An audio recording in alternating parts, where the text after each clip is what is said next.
Homeland Security Committee. Senator Roger Marshall joins me. Good evening, sir. Greta, it's great to be with you. It's great to hear your voice again. Thank you, sir.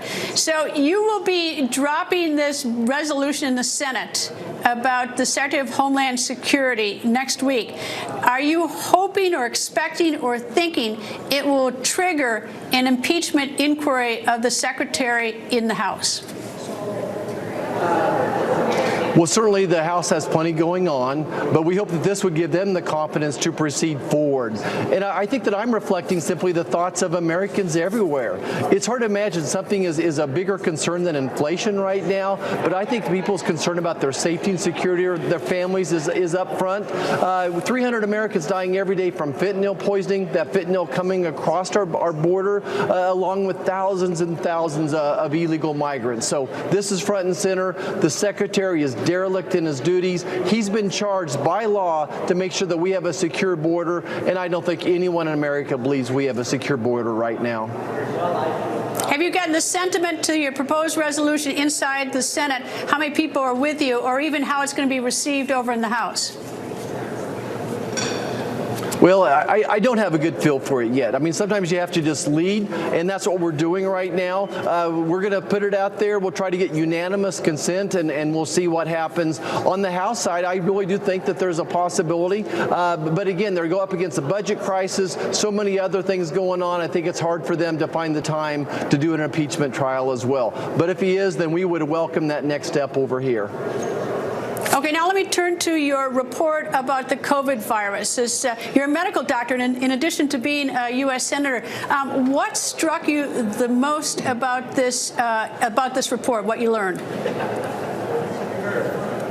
Well, I think it's the preponderance of evidence that we see, not just one or 2 points, but the preponderance of evidence pointing that there was indeed 2 unintentional lab leaks from Wuhan, China. The first, as you described, probably September 2019, and then while they were developing a vaccine in the November timeframe, there was another bigger leak. And then you talked a lot about Dr. Ju, who was developing that vaccine, and come to find out he died mysteriously in May or June of 2020 as well. So we think the big leak came when he was developing the vaccine at the Wuhan University, where they were giving vaccine trials to primates as well. So it's the preponderance of evidence. It's from the intelligence folks. It's from the epidemiologists, from all the different organizations supporting this. All right, let me turn to gain of function, something that I thought that President Obama had said we weren't going to do. Were they doing gain of function research, and was the United States involved in any way, including providing any funds and knowingly participated in gain of function to make these viruses more dangerous? So the answers are yes and yes. We were definitely using U.S. taxpayer dollars via EcoHealth in Wuhan, China, doing research that would be considered viral gain of function. Even the NIH in 2021 said this was viral gain of function research. What your listeners need to understand is Dr. Fauci and all the people in NIH continue to manipulate the definition of gain of function for their own purposes. And shortly before, the day before the NIH admits this, that it's indeed gain of function research, in 2021, they changed the definition of gain of function again. So this was definitely gain of function research. We actually taught them how to do it, going back to Dr. Ralph Baric, some 10 years before this, taught Dr. Shi how to put these protein spikes on viruses. Dr. Shi was going around the world gathering viruses, and then she would bring them back to biosecurity level 2 and 3 laboratories, taking spikes from one virus, putting it on the backbone of others, doing horribly dangerous techniques in that type of environment. All right, let me turn to the World Health Organization, because I put this tweet up so many times on the screen. It dates back to January 14, 2020. I even remember the date on it.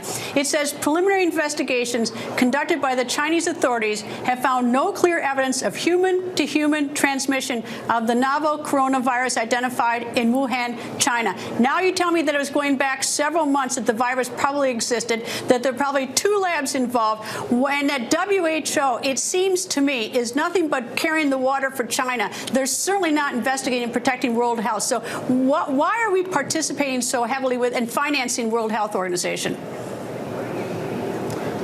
Well, Greta, I'm with you on this one. The World Health Organization has been a huge disappointment. They're way outside their lane, what they're supposed to be working on.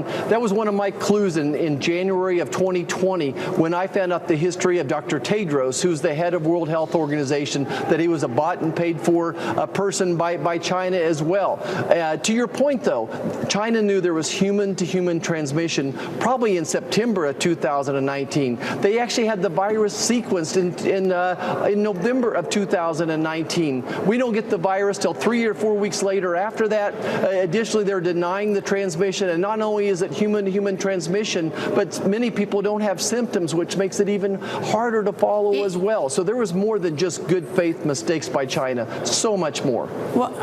Well, I'm going to take the last word, but I feel so had by World Health Organization because they were supposed to protect us, and instead it appears to me that they're up to their eyeballs carrying the water, never bothering to look for it. I don't know where they're spending the money we send them, but I'm taking the last word on that one. Senator Roger Marshall, thank you, sir.